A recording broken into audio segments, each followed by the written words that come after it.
Hi everyone! Welcome back to our second week of the Instagram Live series. Before I announce our wonderful guest speaker, Anie Garebedian, today, I wanted to make a couple of announcements. So, for anyone who lives or studies in the San Fernando Valley, we have two opportunities for you at no cost thanks to a grant by Dignity Health and Uni Health Foundation. Shout out to them. So we have a QPR suicide prevention training next Friday, June 26th from 10 to 11:30 a.m. And you'll see all of the flyers on our Instagram page. And then we also have mental health first aid, which is launching virtually very soon. So that is an evidence-based course that teaches participants to recognize the signs and symptoms of mental illness and how you can support someone in the best way possible. So if you're interested in these opportunities, please message our Instagram page or you can email me. So I'm going to go ahead and add Anie Garebedian into the call. Let's give her a warm welcome.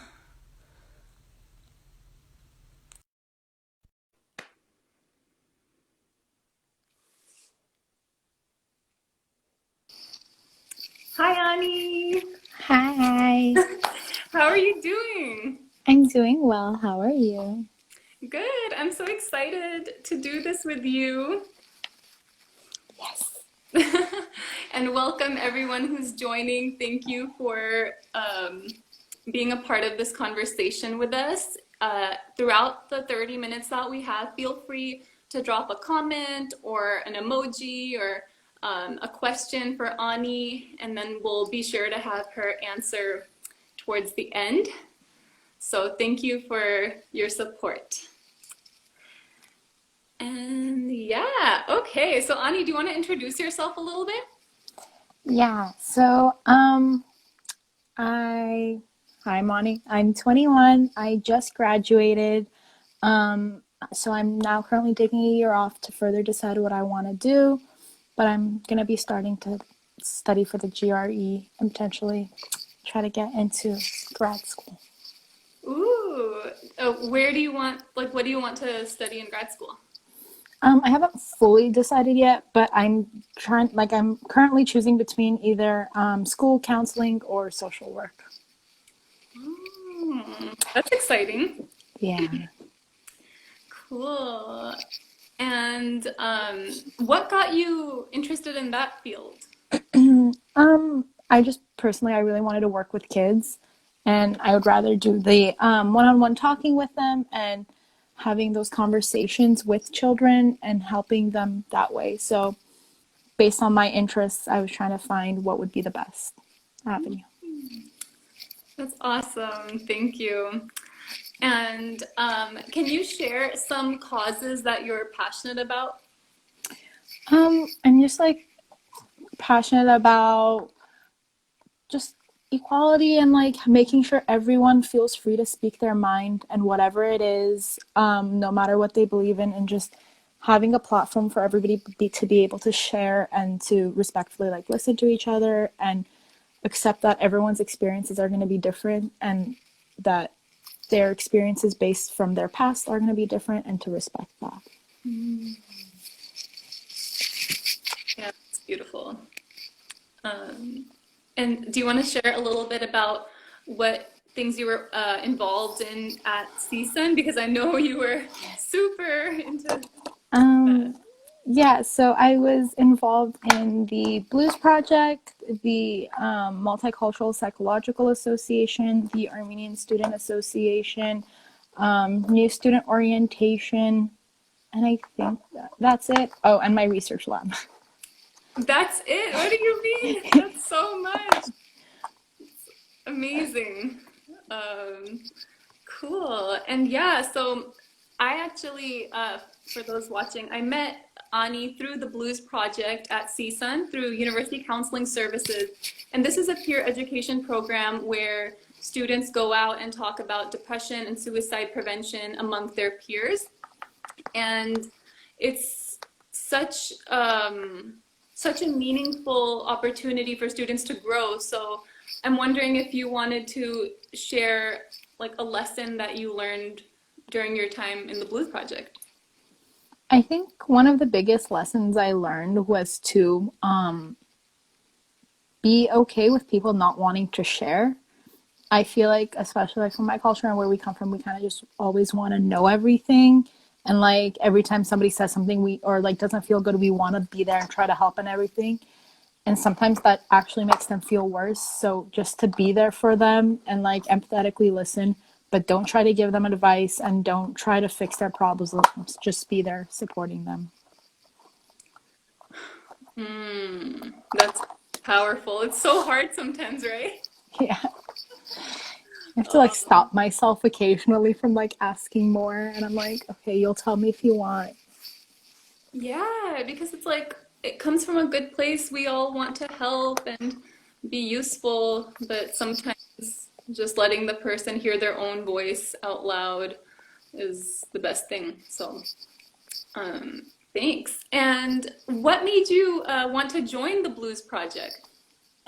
Um, I just wanted to like open up to talk about depression, especially in my culture. It's not like something that's easily talked about or like discussed. It's one of those things that like you just don't mention, and even if you're feeling sad, you just kind of don't really bring it up. So I wanted to be in a place where I could help others like see that it's okay to talk about it and to get help and to be not okay and try to make it better. Mm-hmm. Well, I'm so happy that you joined and I got to meet you. And now here we are as colleagues in NAMI SFB. So, cool. And let's see. I also wanted to ask if you could share a little bit about your personal story that brought you towards mental health awareness.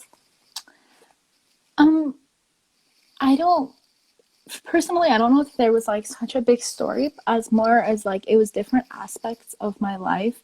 And even like from my childhood, I always knew that like I was more of like I wanted to help people feel better, like but more like emotionally. And so like as I grew up, I like looked at the different avenues and like the different things I could do. And then I realized like psychology is something that like can help me do that. And then in high school I took an AP psychology class, and then as I started learning about everything and like hearing the different things and like how you can help mental how you can raise mental awareness as well as like the different things that people may have that often go unnoticed, I wanted to pursue psychology to see if I could like help that and like make an effect. Wow. Well, you definitely are, and that is a story. So I just wanted to name that. And for those of you who are joining, feel free to send your own questions in the question box at the bottom.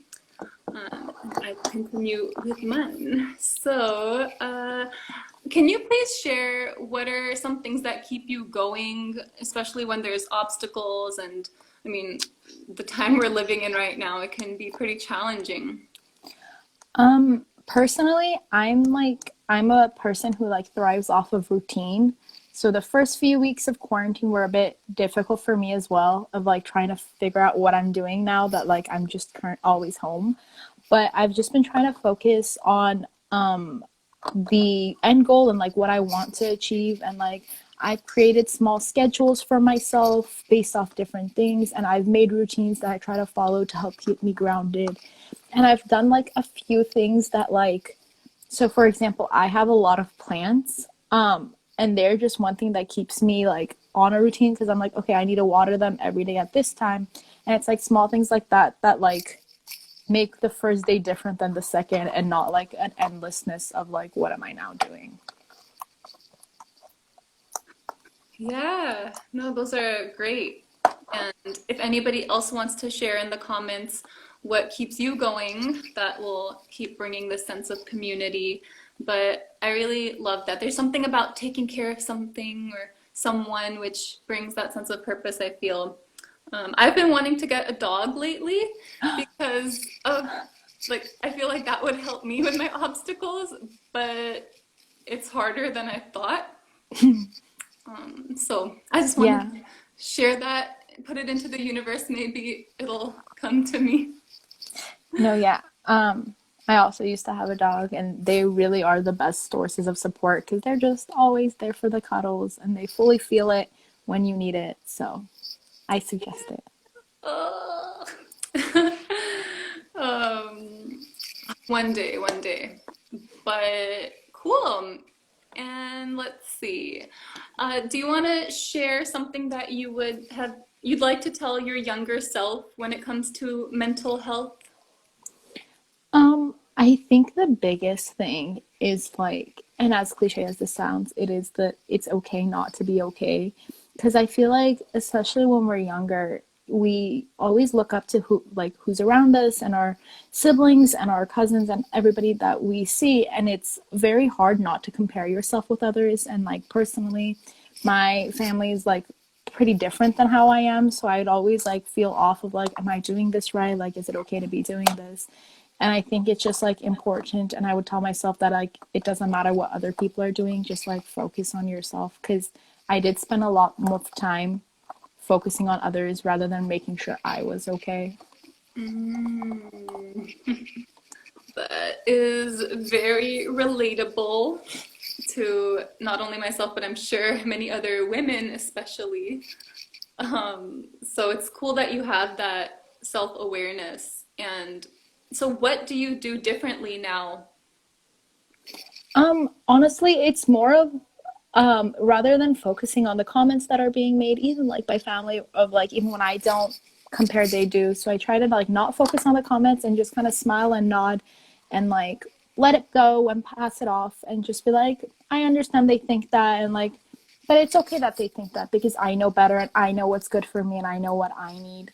So like personally now, I was choosing between doing pre-med or psychology, and I was leaning more towards psychology, and everyone around me wanted me to do pre-med, and every time they would say like, they're like, oh, why is that even an option? Obviously do pre-med. And then I took a moment, I was like, well, it's not their life and it's not what they're going to be doing, and I don't want to be in a place where I'm like mentally like so exhausted all the time if I do pre-med, because it's not something I really like.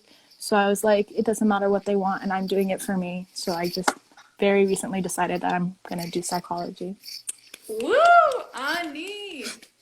How does it feel to say that? um it's a little scary, to be honest, because it's like I was brought up my entire life with like, you're gonna be a doctor, and it's like, actually I'm not. So I don't know, it's just, we're getting there. It's There's been many talks, but it's like, it's good because it's like they're finally seeing what I want and what's best for me. Oh, that's beautiful. It gives me so much hope. Um, wow, and I know you worked hard with those chemistry classes and all of that. Yeah. Cool. Well, I know that you will shine your light wherever you go, and I support these decisions of doing what is best for you. Um, and then I also wanted to hear your input on what would you say to someone who might be a little bit nervous about opening up about their mental health issues or going to therapy? um Honestly, personally, the biggest thing that I can say is that it it seems a lot scarier than it is, because at least for me, like at the end of the day, you're talking to a complete stranger who cannot judge you, who doesn't know the people in your life, who doesn't know anybody's experiences.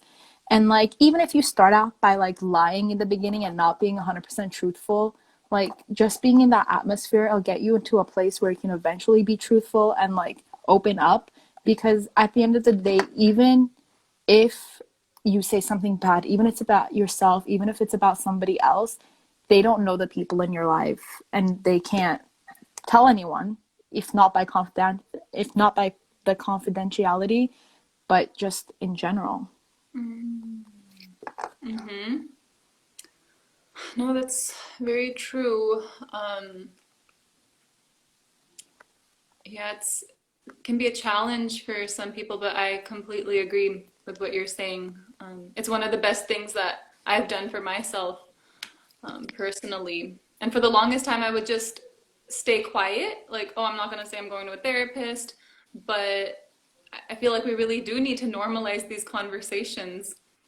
So, Honestly, even by going, they are trained and they do know what they're doing, so they can get you to a place of not only opening up, but like the proper ways to communicate and the proper like things to say to not stop communication, but encourage it more and to get both.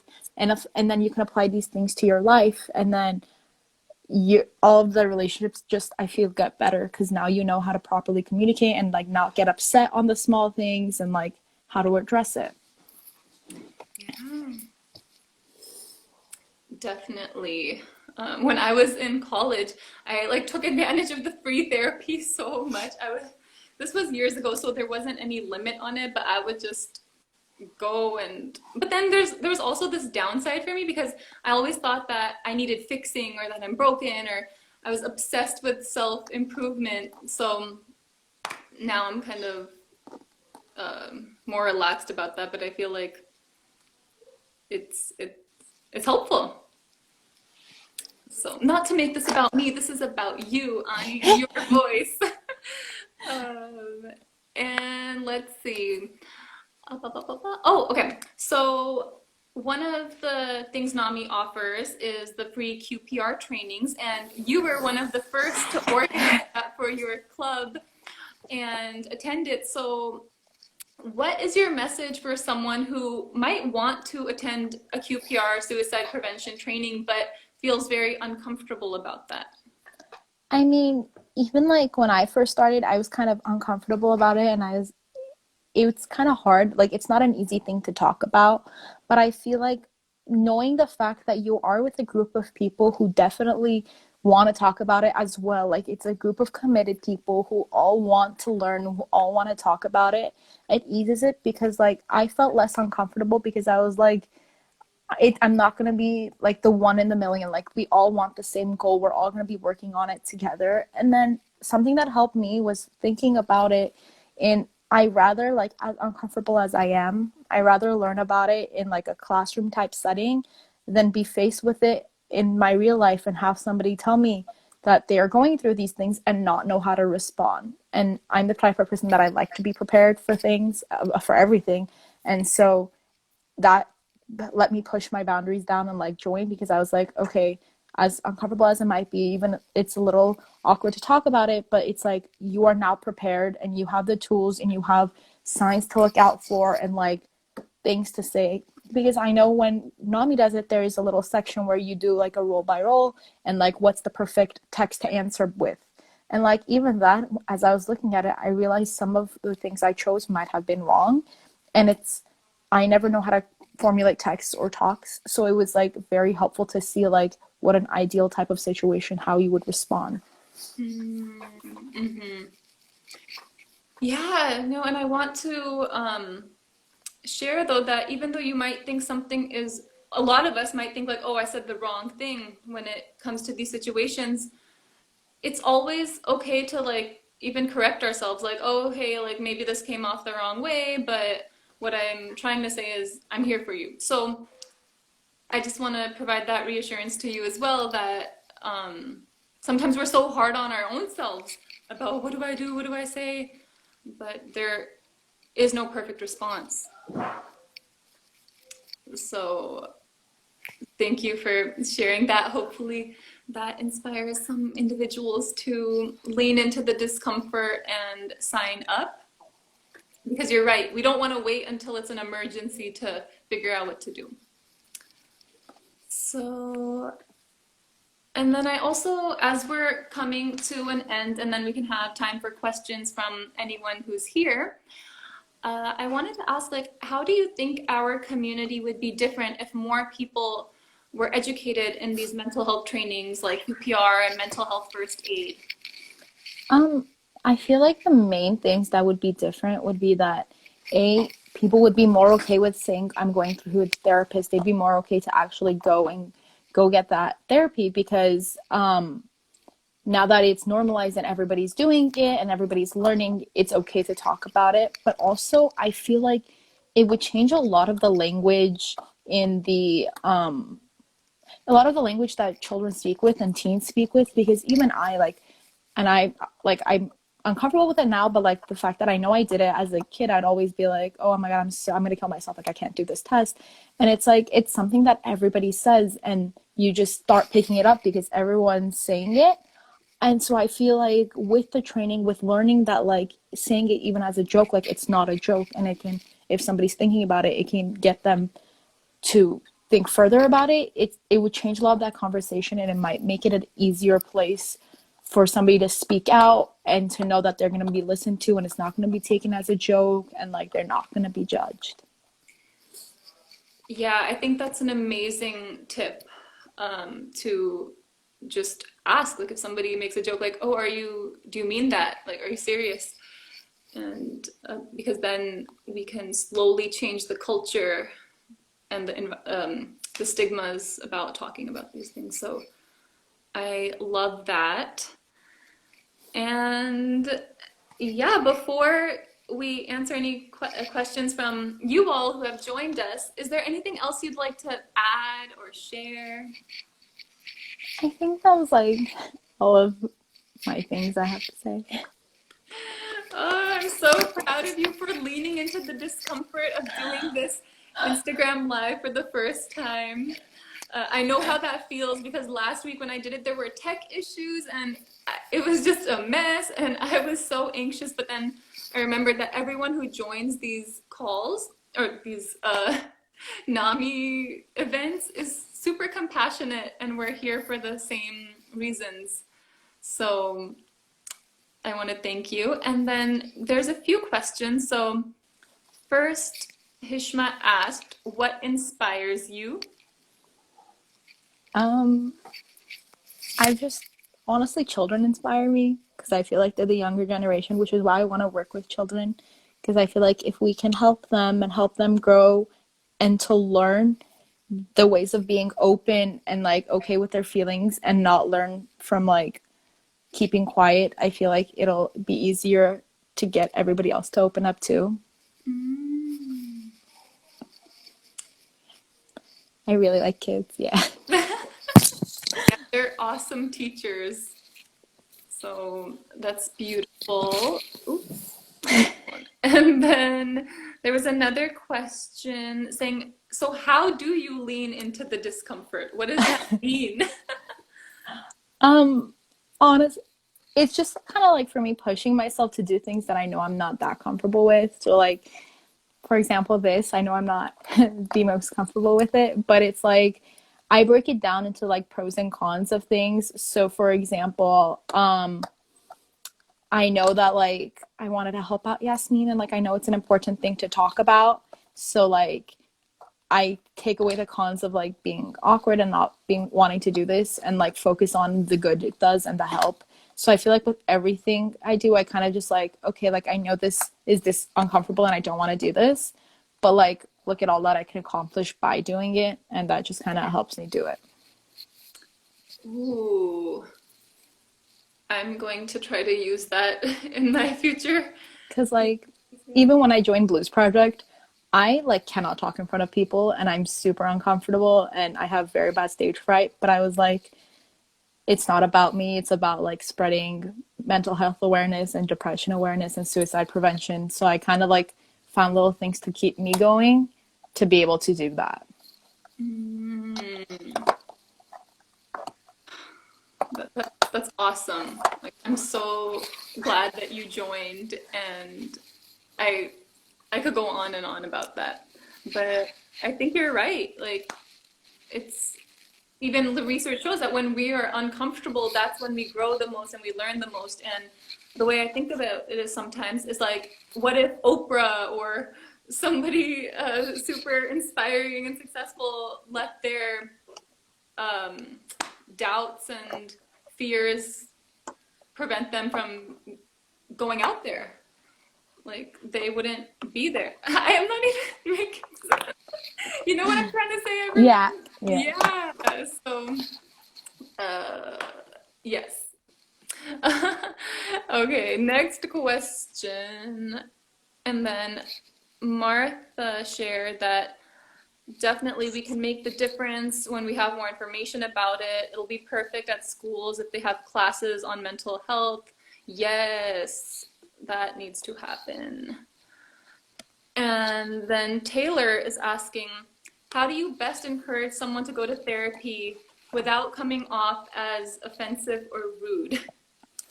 I feel like that's kind of a tricky thing, and it also depends on the person you're talking to. So each person is clearly different, and everybody has like different things that might set them off as like feeling attacked in a way. So I think it's like really knowing who you're talking to. But most people I've found really appreciate when like you encourage to either go with them, or like you can talk to like them, or like maybe if you want to start opening up to me first and then we can go there. I know like one of my friends was uncomfortable going, so for her I used the like, hey, like they don't know who you are, they're not going to talk about anybody, and that helped her because her biggest concern was like everybody knowing. So I feel like really specializing it to that person and seeing what would be the best for them, but always encourage to like go with them if they're uncomfortable about going alone. Even if you don't have to go inside with them, just drive them there, wait for them in the waiting room, just like be there for them. Yeah, no, I think that's a really good question that was asked because of the stigma, sometimes it's like, oh, what do you mean I should go to therapy? Or that I need help. It's really not a negative thing, but until we have these conversations and normalize it, it might seem that way, I think. So thank you, Ani. And I don't see any other questions. And Taylor responded, that makes sense to personalize it. Thank you. Wow. Well, I don't see any questions, but I think that this was a really great conversation, and I want to acknowledge everything that you've done up until this point, and our community is lucky to have you, and continue staying connected so that, because it's only like when all of us come together that we can change the statistics of like whether it's suicide rates or depression, anxiety, psychosis, like all of that.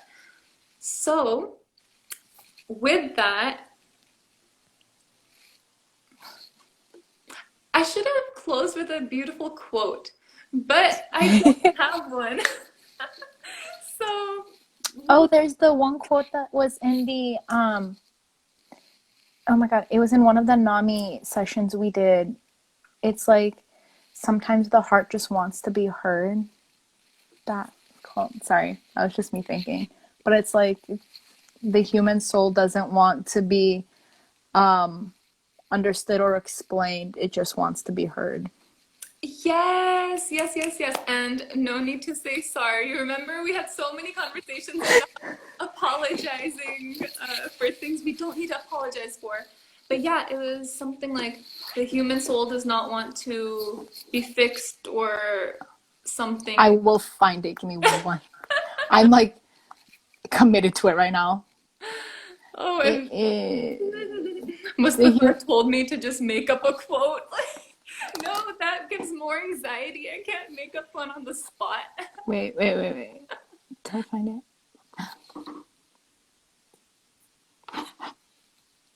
Hold on. I'm committed. Oh my gosh. Okay, I found it. It's the human soul does not want to be advised or fixed or saved. It simply wants to be witnessed, to be seen, heard, and acknowledged exactly as it is.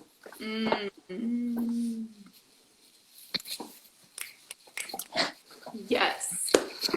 Well, thank you for closing on that beautiful note. See, it's like we can be imperfect. We can be uncomfortable and just see how to do an Instagram live and still do it.